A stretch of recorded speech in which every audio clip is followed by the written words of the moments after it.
Bonjour à tous. Aujourd'hui, dans le cadre du cours Psychopathologie, nous aborderons ensemble les troubles des conduites alimentaires et de l'ingestion d'aliments. D'abord, nous définissons les troubles des conduites alimentaires comme étant des comportements qui affectent la quantité, la fréquence et les habitudes alimentaires. Leur point commun est un comportement alimentaire inhabituel et malsain, accompagné de sentiments d'anxiété, de culpabilité ou de dépression. Il existe 6 déclinaisons de TCA.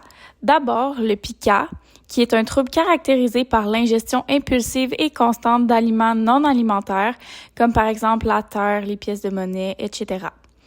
Deuxièmement, le trouble de rumination consiste en la régurgitation des aliments dans la bouche, suivi de la mastication et de la déglutition de ces mêmes aliments régurgités. En ce qui concerne le trouble de l'alimentation évitante et restrictive, aussi nommé ARFID, il s'agit d'un trouble caractérisé par l'incapacité à satisfaire les besoins nutritionnels en raison d'un manque d'intérêt envers la nourriture et ou l'évitement des aliments à cause de leurs propriétés sensorielles, ce qui perturbe l'apport nutritionnel de la personne atteinte. L'anorexie mentale, quant à elle, consiste en une recherche incessante de minceur accompagnée d'une perception déformée de l'image corporelle. Les personnes atteintes s'infligent des restrictions alimentaires extrêmes pour se situer en déficit calorique, ce qui entraîne une perte de masse corporelle drastique. D'autre part, la boulimie, elle, est marquée par la consommation répétée et compulsive de quantités importantes de nourriture, suivie par des stratégies néfastes pour compenser les excès alimentaires, comme la prise de laxatifs, les vomissements provoqués, l'exercice physique obsessionnel, etc. Finalement, l'accès hyperphagique se résume en la consommation répétée de quantités de nourriture anormalement importantes, accompagnée d'un sentiment de perte de contrôle pendant et après la frénésie alimentaire. Parlons maintenant de l'étiologie des TCA. Pour ce qui est du pica, le développement de ce trouble survient notamment en raison de déficits nutritionnels, comme chez la femme enceinte par exemple, qui est en déficit de fer ou de zinc. Aussi, en raison de troubles du développement comme l'autisme, la déficience intellectuelle, le TDAH ou de facteurs psychosociaux comme le renforcement par l'attention des adultes chez l'enfant. Le trouble de rumination s'explique quant à lui, entre autres, par des facteurs comportementaux comme les habitudes acquises, par une réponse physiologique à la dénutrition et est parfois relié à un retard de développement ou à un contexte stressant. Pour le développement de l'ARFID, on parle de facteurs psychologiques, notamment une aversion sensorielle aux textures, goûts et odeurs, l'anxiété, l'expérience négative, soit de l'étouffement ou du vomissement avec certains aliments, puis les enfants peuvent présenter des antécédents de troubles abdominaux ou gastro-intestinaux. Derrière le développement de l'anorexie mentale se cachent des facteurs génétiques et neurobiologiques comme un débalancement de la dopamine et un amincissement cortical. Il y a aussi des facteurs psychologiques comme un perfectionnisme mal adapté, une distorsion de l'image corporelle et des facteurs socioculturels comme la pression de la minceur par exemple. L'apparition de la boulimie s'explique notamment par des facteurs physiologiques comme la dysfonction de la régulation de l'appétit liée au goût et aux régions cérébrales du traitement de la récompense, des causes psychologiques et socioculturelles comme la pression de la minceur et les traumatismes de l'enfance. Finalement, le développement de l'accès hyperphagique est lié notamment à l'anxiété, la dépression, un faible estime de soi, une vulnérabilité biologique et des facteurs psychosociaux comme des traumatismes d'enfance. Voici quelques faits saillants concernant l'épidémiologie des TCA.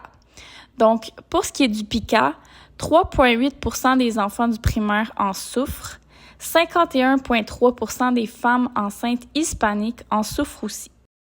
Le trouble de rumination touche 1,7% des enfants du primaire. L'accès hyperphagique touche 7,8% des étudiants universitaires. Pour ce qui est des troubles des conduites alimentaires au sens large, 2% des hommes sont touchés et 3,5% des femmes.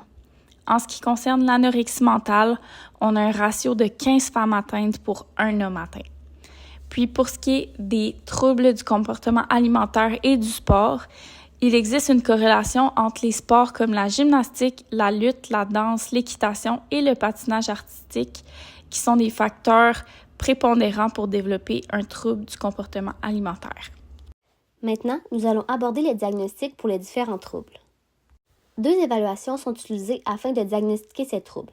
La première est le Eating Attitude Test qui mesure le degré de préoccupation vis-à-vis de la nourriture et la minceur. Il existe également une adaptation pour les enfants. Le deuxième est le Eating Disorder Inventory qui évalue les conduites alimentaires et certains traits psychologiques souvent présents chez les gens atteints de troubles alimentaires, comme le perfectionnisme, la peur de la maturité ou le sentiment d'inefficacité. Il est important de mentionner que, lors du diagnostic de tous les troubles, il est important de vérifier si le patient est en rémission complète ou en rémission partielle. Pour diagnostiquer l'anorexie mentale, il est important de procéder à un diagnostic différentiel. En effet, l'anorexie se différencie des pathologies gastro-intestinales, endocriniennes et des tumeurs cérébrales, soit des maladies qui induisent une perte de poids, par la présence d'un trouble du schème corporel ou bien de la peur de reprendre du poids. Une forte perte de poids peut également subvenir lors d'un épisode de dépression, mais celui-ci n'est pas caractérisé par cette peur de reprendre du poids. Un épisode de schizophrénie peut également provoquer un refus de s'alimenter, mais ce sera à cause d'un délire sous-jacent, tel que la peur d'être empoisonné. L'anorexie vit avec des rituels et des obsessions alimentaires. Si celle-ci touche des sphères en plus de celle de l'alimentation, un diagnostic de trouble obsessionnel compulsif est à envisager. Le principal critère diagnostique de ce trouble est une restriction des apports nutritifs et énergétiques qui va mener à une perte de poids significativement basse, ainsi qu'une peur de reprendre du poids et une diminution de l'estime de soi. La personne aura donc un IMC bas. L'anorexie se divise en 4 degrés de sévérité. Le moins grave, le léger, correspond à un IMC de 17 kg par mètre carré ou plus. Le moyen est entre 16 et 16,9 kg par mètre carré. Le grave est entre 15 et 15,99 kg par mètre carré et l'extrême correspond à un IMC de moins de 15 kg par mètre carré. Il est également essentiel de déterminer de quel type est l'anorexie. Le type restrictif est diagnostiqué lors d'une diminution de l'apport alimentaire drastique et continue, ce qui va mener à une grande perte de poids. Le type avec accès hyperphagique ou purgatif est diagnostiqué lors de présence de comportements compensatoires à la suite d'un moment de consommation excessive de nourriture. Pour ce qui est de la boulimie, il faut différencier ce trouble d'un épisode dépressif atypique qui peut s'accompagner d'hyperphagie. Cependant, cet épisode dépressif ne présente pas une préoccupation exagérée pour la minceur. Pour qu'un diagnostic de boulimie soit posé, la présence de comportements compensatoires provoqués pour éviter de prendre du poids à la suite d'accès hyperphagiques doivent survenir 1 ou 2 fois par semaine durant 3 mois. Ce trouble se divise également en 4 degrés de sévérité. Le léger comporte entre 1 et 3 comportements compensatoires par semaine, le moyen entre 4 et 7, le grave entre 8 et 13 et l'extrême de 14 ou plus. La boulimie se différencie de l'anorexie de type purgatif par le fait que les personnes atteintes de boulimie ne présenteront pas toujours un IMC très bas, ce qui est le cas de l'anorexie mentale. Pour ce qui est des accès hyperphagiques, ils doivent remplir au moins 3 des critères comme manger beaucoup plus rapidement que la normale, manger jusqu'à éprouver une sensation pénible de distension abdominale, manger de grandes quantités de nourriture en l'absence d'une sensation physique de faim, manger seul ou se sentir dégoûté de soi. Ils ne doivent aussi pas être associés à des comportements compensatoires et ne peuvent se produire dans des épisodes de boulimie ou d'anorexie. Il y a également 4 degrés de sévérité. Le léger comporte entre 1 et 3 accès hyperphagiques par semaine, le moyen entre 4 et 7, le grave entre 8 et 13 et l'extrême de 14 ou plus. Le trouble pica est surtout diagnostiqué lors de la présence d'ingestion de produits non comestibles durant au moins 1 mois. Les restrictions ou les évitements d'ingestion d'aliments sont diagnostiqués lorsqu'il y a la présence d'une incapacité à atteindre ses besoins nutritionnels et ou énergétiques, ainsi que d'un ou plusieurs symptômes associés, comme une perte de poids significative, un déficit nutritionnel significatif, la nécessité d'une nutrition entérale par sonde ou de compléments alimentaires oraux, ou une altération nette du fonctionnement psychosocial. Le méricisme est diagnostiqué lors de présence de régurgitation répétée d'aliments durant au moins 1 mois et ne doit pas être causé par une maladie gastro-intestinale ou une autre maladie. Ils doivent aussi ne pas se produire que lors d'épisodes d'anorexie mentale, de boulimie, d'accès hyperphagique ou de régression ou d'évitement d'ingestion d'aliments. Pour ce qui en est des manifestations cliniques associées au pica, ça va généralement être des complications médicales. Donc, par exemple, des problèmes intestinaux, donc des occlusions, des baissoirs, des perforations intestinales, des maladies infectieuses comme la toxoplasmose ou la toxocarose qui vont souvent être reliées à l'ingestion d'excréments ou de poussière, ou même des intoxications qui vont être liées à l'ingestion de peinture au plomb. Pour ce qui est de l'âge où ça va se manifester, il y a vraiment trois grandes catégories. On a les enfants en développement, qu'on va dire normal entre guillemets, les adultes avec un handicap intellectuel ou les femmes enceintes avec des cravings en fait. Puis pour ce qui est de la détection, on va vraiment se fier aux radiographies, aux échographies abdominales ou même des fois à des analyses sanguines ou tests biologiques afin de détecter des substances qui ne devraient pas être présentes dans le sang. Donc, pour ce qui est des manifestations cliniques associées au méricisme, on va avoir une malnutrition qui est vraiment fréquente. Il va y avoir aussi une toux pour essayer de cacher les régurgitations, très souvent chez les populations adultes et adolescentes. Il va aussi avoir un évitement de manger en public par peur justement d'être jugé ou même des fois par gêne. Puis chez les nourrissons, on va avoir de l'irritabilité et ils vont être très affamés anti-régurgitation. De plus, ils vont souvent perdre du poids et même des fois être incapables de prendre le poids qui est attendu pour leur âge. Puis pour ce qui est du trouble de l'alimentation évitante restrictive, il va y avoir une perte de poids très significative, des déficits nutritionnels importants qui vont souvent nécessiter une nutrition entérale. Fait que ça, c'est quand on a un tube nasogastrique qui amène la nourriture directement dans l'estomac ou des fois des compléments oraux comme les boosts et les ensures de ce monde. Et il va aussi avoir une altération nette du fonctionnement psychosocial justement relié à l'alimentation.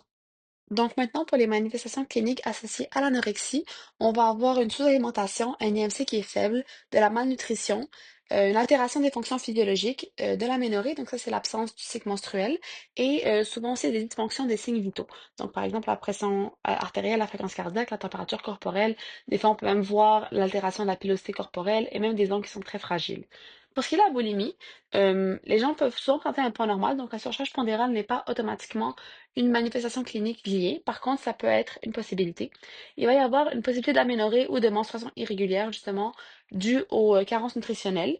Et les vomissements vont vraiment causer plusieurs manifestations cliniques observables, telles qu'un trouble hydroélectrolytique, des déchirures œsophagiennes, des ruptures gastriques, des arythmies cardiaques. Ça peut même aussi affecter l'émail des dents. Finalement, donc les manifestations cliniques associées à l'accès hyperphagique vont souvent être une prise de poids. Toutefois, il faut garder en tête que l'accès hyperphagique peut toucher les personnes qui ont un poids considéré normal ou un surpoids. Il faut aussi faire la distinction que l'obésité et l'accès hyperphagique, c'est vraiment deux diagnostics différents. Et même s'il peut y avoir des ressemblances, ce n'est pas la même chose.